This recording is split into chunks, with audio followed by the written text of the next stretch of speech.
नमस्कार दोस्तों, मैं हूं गौरव। चलिए देखते हैं दिल्ली की आज की सभी ताज़ा और बड़ी खबरें। रोजाना दिल्ली की बड़ी खबरों के लिए चैनल को सब्सक्राइब जरूर करें और इस वीडियो को लाइक ज़रूर करें, क्योंकि आपके लिए वीडियो बनाने में काफ़ी मेहनत करनी पड़ती है।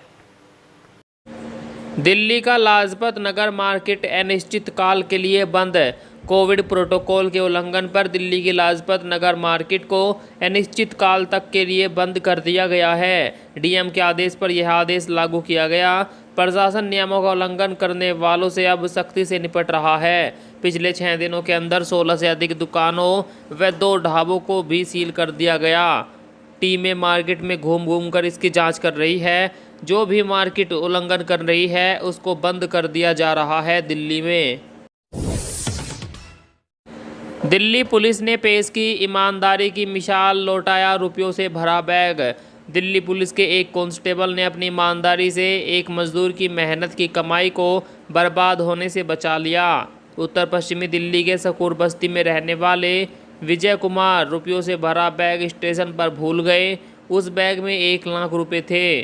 पुलिस कांस्टेबल नरेंद्र कुमार शिवाजी को वह बैग लावारिस हालत में मिला। जब विजय बैग को ढूंढता हुआ स्टेशन पहुंचा तो पुलिस ने औपचारिकताओं के बाद बैग और 1 लाख रुपए उसे लौटा दिए। दिल्ली के चांदनी चौक में आने वाले लोग शाही अंदाज में करेंगे सवारी। अब चांदनी चौक में यातायात व्यवस्था पूरी तरह शाही अंदाज में नजर आएगी। यहाँ साइकिल रिक्शा अलग डिज़ाइन की चलेगी, जो लोगों को सफ़र करने के लिए आकर्षित करेगी। इन रिक्शा में आम लोग सफ़र कर सकेंगे, जबकि बुजुर्ग एवं दिव्यांगों के लिए गोल्फ कार्ट चलेगी। हालांकि राजधानी में इससे पहले भी गोल्फ कार्ट चलती थी। नई दिल्ली रेलवे स्टेशन पर बुजुर्गों व दिव्यांगों के लिए करीब 5 साल पहले गोल्फ कार्ट चला करती थी। चांदनी चौक कई मामलों में अपनी पुरानी शान और शौकत में दिखाई देना शुरू होने लग गया है। चांदनी चौक की सड़क का सौंदर्यीकरण करने के बाद यह पूरी तरह हेरिटेज रूप में दिखाई दे रहा है। यहाँ मोटर चालित वाहनों के चलने पर प्रतिबंध लगाने के बाद अब साधारण रिक्शा चलाने पर भी रोक लगाने जा रही है सरकार दिल्ली की। अनलॉक होते ही सड़कों पर बढ़ने लगी भीड़, लक्ष्मी नगर से लेकर आईटीओ तक लग गया जाम। दिल्ली के अनलॉक होते ही सड़कों पर वाहनों की भीड़ बढ़ने लगी है। लक्ष्मी नगर से लेकर आईटीओ तक सड़क पर लंबा जाम लग गया। इसके कारण वाहन चालकों को भारी परेशानी का सामना करना पड़ रहा है। वहीं यातायात पुलिस ने कुछ अन्य जगहों पर ट्रैफिक प्रभावित होने की जानकारी दी। बताया कि मुकरबा चौक से आज़ादपुर मंडी की ओर जाने वाली रोड पर आज़ादपुर मंडी गेट नंबर 5 के पास दिल्ली जल बोर्ड का काम चल रहा है, जिसके कारण सड़क पर आवाजाही बंद है। ऐसे में लोगों को इस रूट पर आने से मना किया गया है। अन्य रूट से लोग जाते हैं, इसीलिए बहुत भीड़ बढ़ गई है। दिल्ली में वातानुकूलित होंगी दुकानें, रेस्टोरेंट, बार, क्लब में देर रात 3 बजे तक जाम छलका सकेंगे शराब प्रेमी। दिल्ली सरकार की नई आबकारी नीति सार्वजनिक कर दी गई है। अब दिल्ली वाले दुकानों के बाहर धक्का मुक्की करके शराब खरीदने को मजबूर नहीं होंगे। शराब की दुकानों के बाहर लंबी लंबी लाइन भी नहीं लगेगी। वातानुकूलित स्टोर में आराम से जाकर उपभोक्ता अपनी पसंद का शराब खरीद सकेंगे। इतना ही नहीं, ताज़ी बियर भी पीने का लुत्फ शराब के प्रेमी उठा सकेंगे। इसके लिए भी माइक्रो बीवरेज नीति तैयार की गई है। रेस्टोरेंट, बार व क्लब में शराब प्रेमी देर रात 3 बजे तक जाम छलका सकेंगे। बुरी खबर, अगले महीने आ सकती है कोरोना की तीसरी लहर। एसबीआई की रिपोर्ट में हुआ दावा। कोरोना की दूसरी लहर के कम होते ही फिर बुरी खबर आई। एसबीआई यानी स्टेट बैंक ऑफ इंडिया की तरफ से जारी रिपोर्ट के मुताबिक तीसरी लहर अगले महीने दस्तक दे सकती है। दावा है कि सितंबर तक यह लहर अपने पीक यानी हाईएस्ट पर पहुंच जाएगी। जुलाई के दूसरे सप्ताह के आसपास लगभग 10,000 मामले मिल सकते हैं। वहीं अगस्त के दूसरे पखवाड़े तक मामले बढ़ना शुरू हो सकते हैं। इसका असर करीब 98 दिनों तक रह सकता है। कहा जा रहा है कि यह दूसरी लहर जितनी ही गंभीर हो सकती है। और दिल्ली में क्या है कोरोना की स्थिति, आइए डालते हैं नज़र। बीते 24 घंटों के दौरान दिल्ली के भीतर कोरोना वायरस के 54 नए मामले सामने आए। यहाँ 2 संक्रमितों की इस दौरान मौत हुई और 132 मरीज ठीक हुए।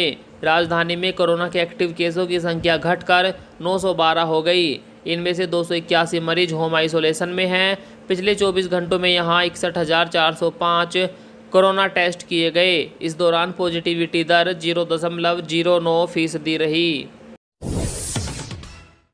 कोरोना के डेल्टा वेरिएंट के खिलाफ वैक्सीन 8 गुना कम असरदार। दिल्ली के एक अस्पताल की स्टडी में कोरोना के डेल्टा वेरिएंट के खिलाफ कोरोना की जो वैक्सीन फिलहाल देश में लग रही है वह 8 गुना कम असरदार है। साथ ही डेल्टा पहले से संक्रमित व्यक्तियों में एंटीबॉडी को निष्क्रिय कर सकता है। दिल्ली के सर गंगाराम अस्पताल सहित 3 केंद्रों पर 100 से ज़्यादा हेल्थ वर्कर्स पर स्टडी की गई। स्टडी में Cambridge institute of therapeutic immunology and infectious disease के वैज्ञानिक भी शामिल रहे। तो दोस्तों, चिंता की बात है, जो वैक्सीन हम लगवा रहे हैं वह कोरोना का जो नया वेरिएंट आ रहा है उसके खिलाफ 8 गुना कम असरदार है, जिससे हमें परेशानी तो हो सकती है। 15 सालों में पहली बार इतनी देरी से दिल्ली पहुंचेगा मानसून।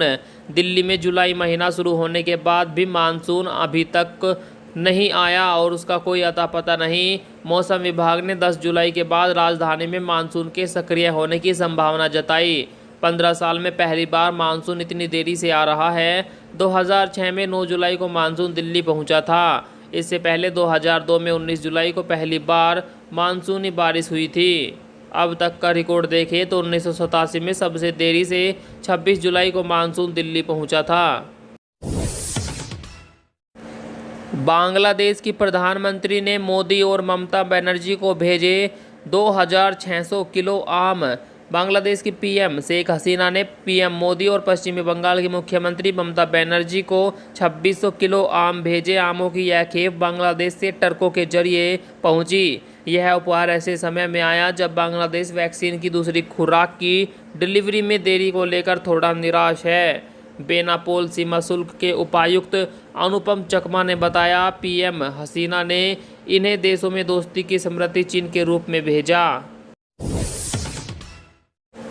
5 साल की बच्ची के पेट से डॉक्टरों ने निकाले 1.5 किलो बाल।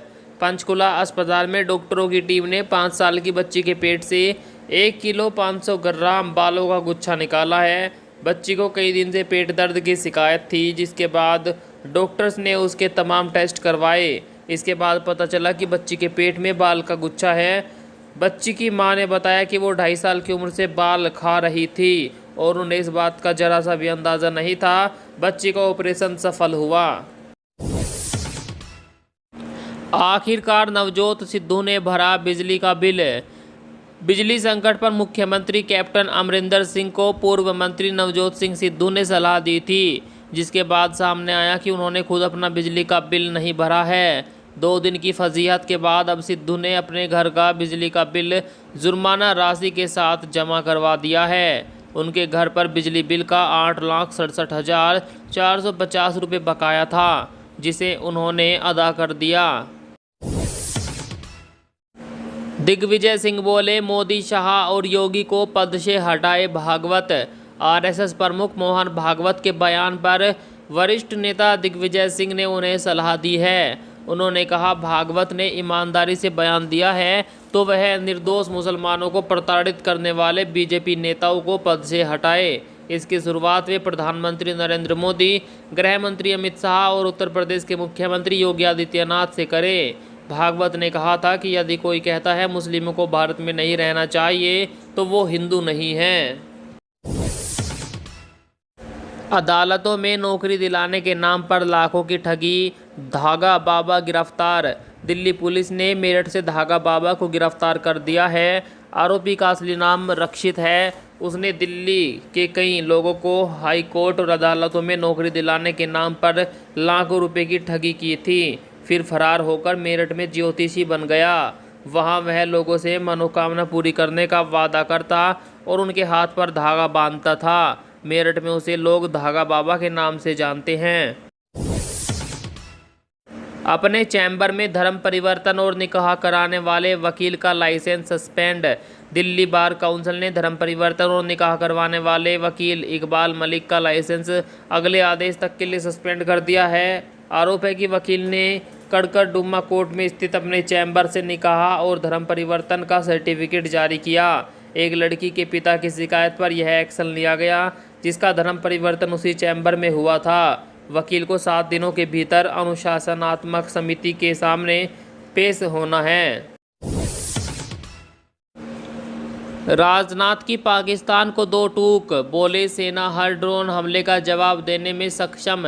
रक्षा मंत्री राजनाथ सिंह ने कहा कि पाकिस्तान के हर ड्रोन का जवाब देने में भारत सक्षम है। उचित समय पर सेना उचित फैसले लेती है और आगे भी लेगी। उन्होंने कहा, सर्जिकल स्ट्राइक जैसे फैसले लेने के लिए सेना स्वतंत्र है।